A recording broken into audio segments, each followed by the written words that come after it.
Karibuni sana. Karibuni sana katika kijiji hiki. Sofia, Maimuna, kama ilivyo ada yetu, hiki ndicho kijiji ambacho tunakuja kufanya kazi kwa wakati huu. Tunapaswa kuzingatia miiko yetu.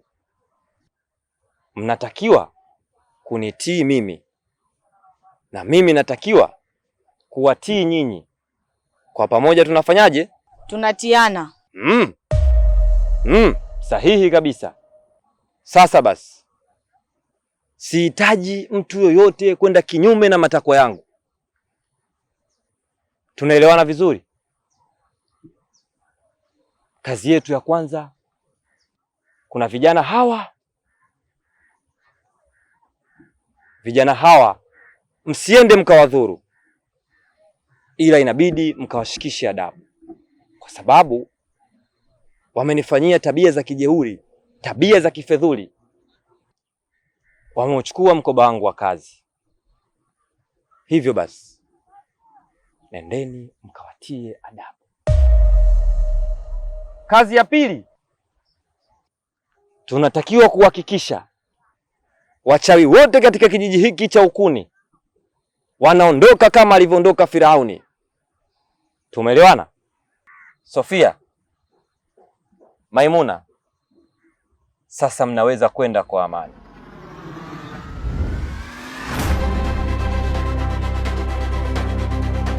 Ukisikia majina yao ujue kasheshe linaanza. Jirani na Kadungu usiwachukulie poa. Ukisikia majina yao. Oya,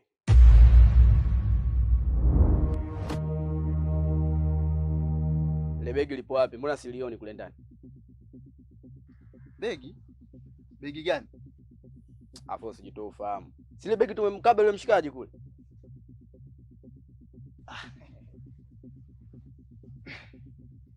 Begi hili hapa. Sasa hili begi kwa sasa ni mali yangu. Nipe 4,000 tulifungua.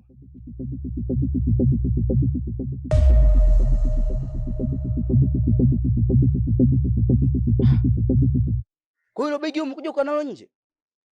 Hivi wewe una akili kweli wewe? Yaani unajua kabisa begi la wizi tumeiba, afu unakaa nalo nje kweli? Kwani mimi na ugeni na wewe? Nikuachie hili begi ndani? Wewe. Labda sio mimi. Kwa hiyo mimi na polisi bora nani? Wewe na polisi? Kwa leo bana bora polisi. Lakini yule jamaa simniambia katoka Mwanza, sijui Geita, sijui Tegeta. Ile begi unataka ulifungue peke yako upate madini? Toa 4,000 tunafungua begi. Fungua na kupa 4,000 fungua. Ikiisha leo ili begi upati. Narudia tena, ikiisha leo ili begi ulipati. Shauri yako. Kwa hiyo mwanangu unanikazia hivyo. Alafu unajua utakuja kupata dili na mimi nitakukazia hivyo hivyo.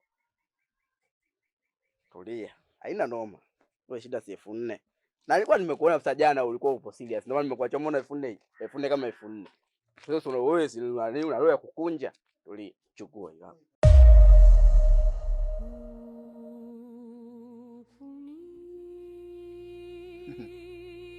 Hapa sawa, sasa tutaelewana. Fungua. Njoo tufungue wote. Fungua, mimi naona.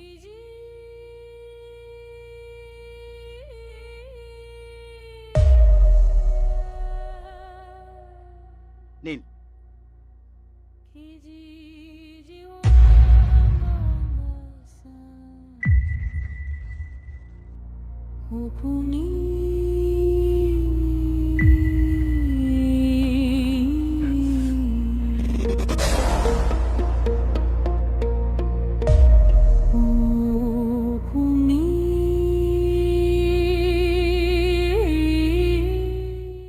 Oya Kalunguye.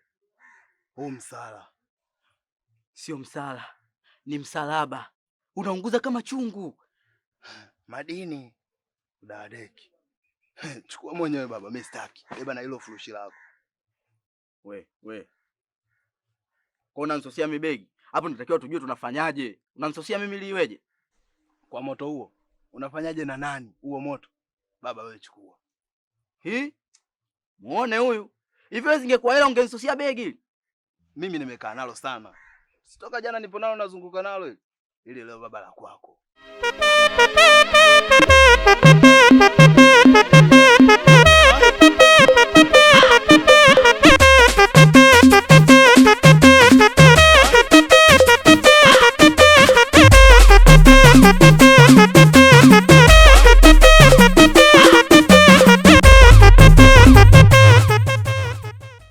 Wewe tena, mbona waja ghafla kama chafya?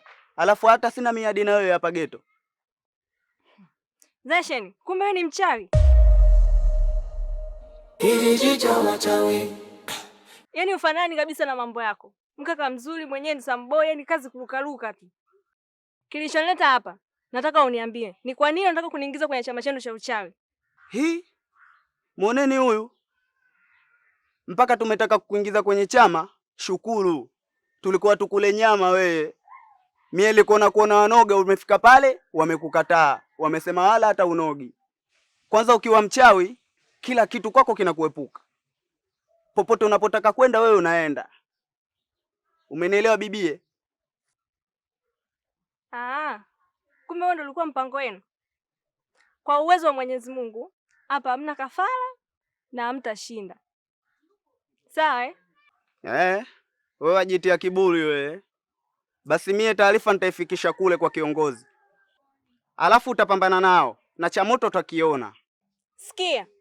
Mimi kwetu ni miaga. Sikuogopi wewe wala hao wachawi wenzio. Mpumbavu wewe. Kijiji cha wachawi. Kijiji cha wachawi. Yaani huyu hajielewi. Wengine watafuta hizo nafasi za kwa wachawi ili wasisumbuliwe na mtu. Yeye aikataa. Atajua mwenyewe huko.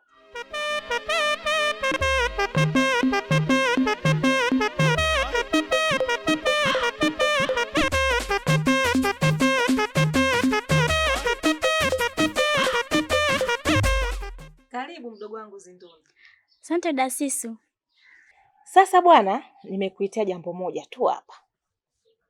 Nataka niunde timu ya majenzi. Yaani kikosi kazi. Ninachokitaka mimi, wale wazee wanaojifanya vihelehele wale, nataka tuangushe chini. Lakini sasa kasoro baba yako wewe tu. Kwa sababu baba yako yule bwana anaga shida. Sijui umenielewa bwana Zinduna. Sasa nachokitaka, watafute vijana uko mtaani. Kama vipi anza na zesheni. Kwa hata na kijana yote utakayemkuta mwelekezi. Sijui unanielewa eh? Nataka kikosi kazi cha kufanya nao kazi. Nimekuelewa Dasisu. Talifanyia kazi hilo. Unajua unazidi kunifurahisha wewe Zinduna. Yaani hujui tu jinsi gani ninavyojisikia ndani ya moyo wangu. Hicho ndo nichukua nakitaka. Na kingine kuanzia sasa hivi, vikao vyote tutakuwa tunafanyia hapa hapa nyumbani kwangu. Hiyo ni mchana tu, lakini usiku tutakuwa kule kule tunapofanyaga kila siku. Sijui umenielewa. Na kingine, nataka nibadilishe mfumo. Mimi sasa hivi sitaki mvae yale makaguo yenu yale. Ya makaniki mnayoyavaa. Si unaonaga mimi vile ninavyovaa baibui lile eh? Sasa hivi nataka mpendeze wote. Mshine mngae kama hivyo ulivyopendeza mdogo wangu. Unajua umewaka. Wewe ndio hivyo, sijui tumeelewana? Ni nzuri, nitaifanyia kazi. Sasa je. Puli. Zinduna, basi fanya hivyo, nenda mdogo wangu. Wewe niaminie Dasisu. Talifanyia kazi, sitokuangusha.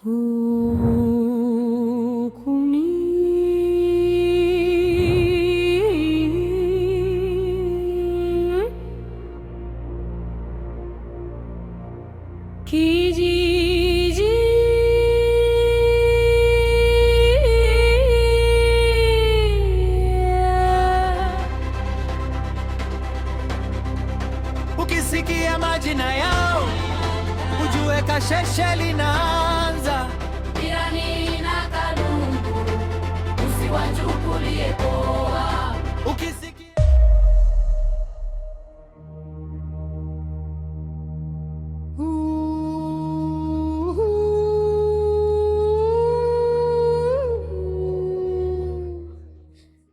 nyie vijana mmeiba mchanga wangu na kwenda kuuza.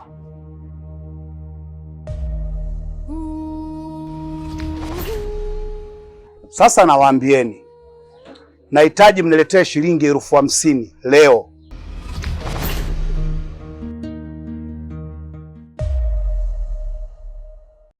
$50,000?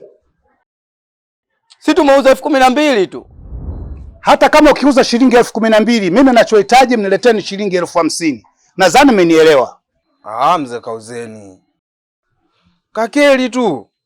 Hata kama ikiwa ndoo, mimi ninachohitaji ni shilingi 50,000. Sawa mzee Kauzeni. Sisi tutaenda kujichanga kule, tutakusanya mchanga tutakuletea. Mimi sihitaji mchanga. Ninachohitaji ni shilingi 50,000. Nadhani mmenielewa. Na taarifa zangu nadhani wote mmezipata nyie. Sawa sawa? Sisi tulibeba kwenye katololi tu mzee. Hey!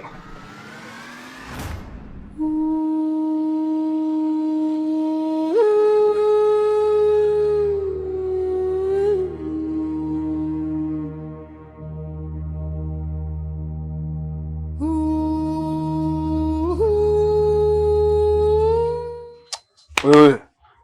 Unashangaa nini babu? Wewe ndio umeniponza wewe. Afu wewe mpuuzi kweli. Simetoka kumalizia 4,000 pale. Si ungeikataa? Ona kitu hicho. Huku ni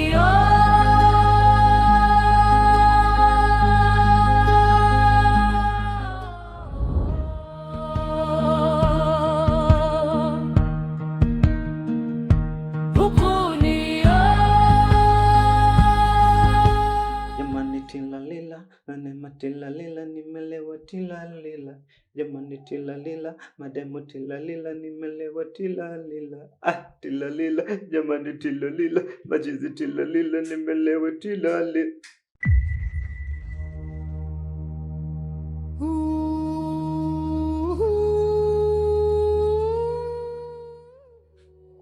Habari yako?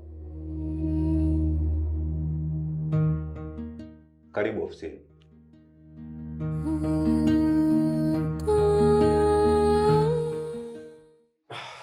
Asante kiongozi. Nakusikiliza kijana wangu. Kwa majina anaitwa Mtaalamu Sokobani. Sokobani. Naam. Mimi ni mgeni katika kijiji hiki cha Ukuni.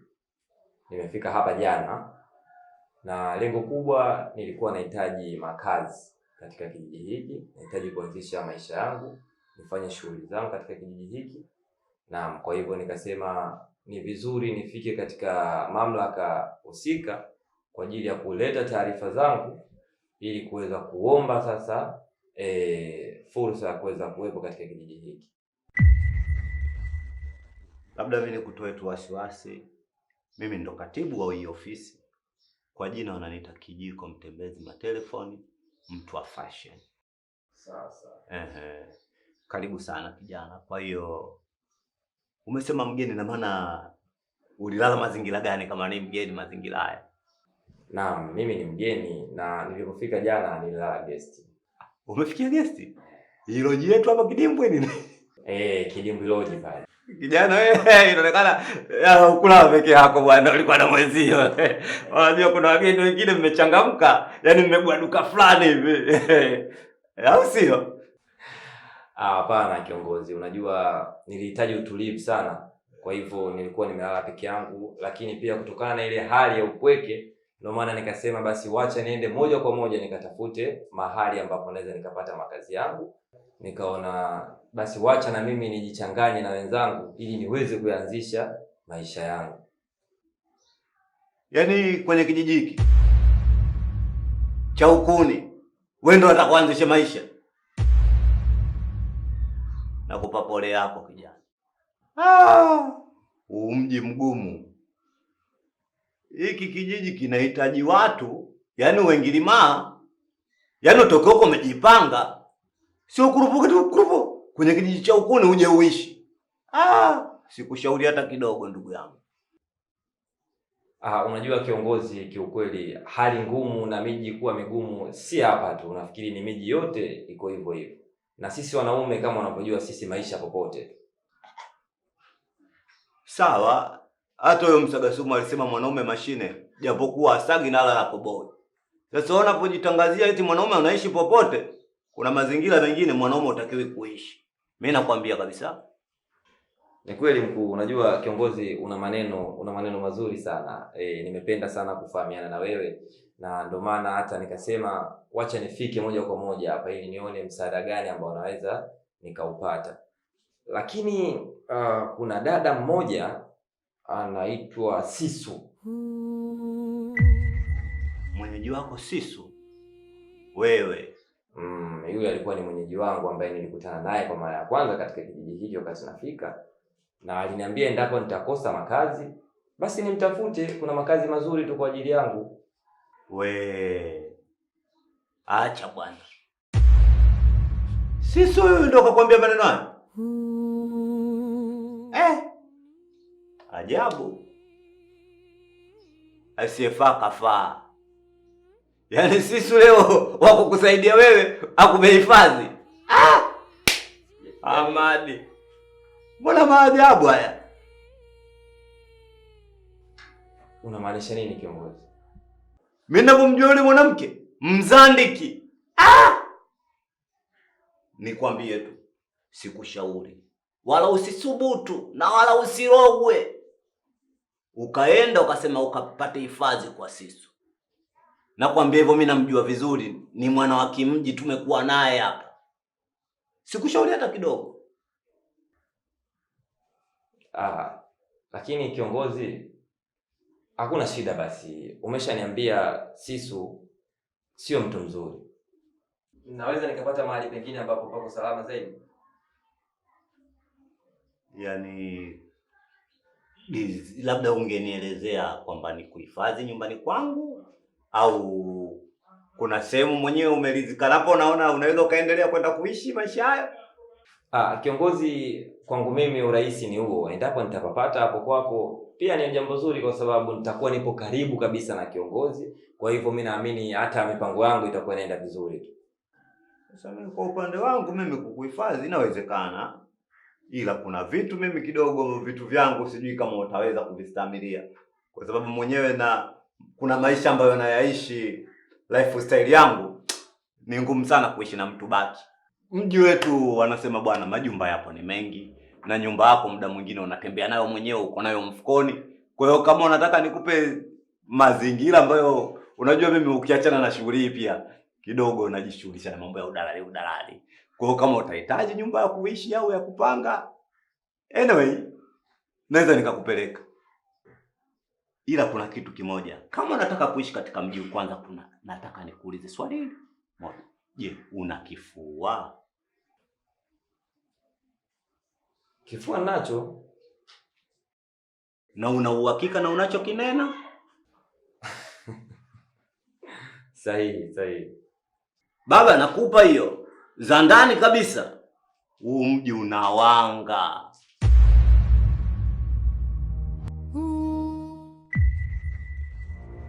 Kiji Wanga? Kiji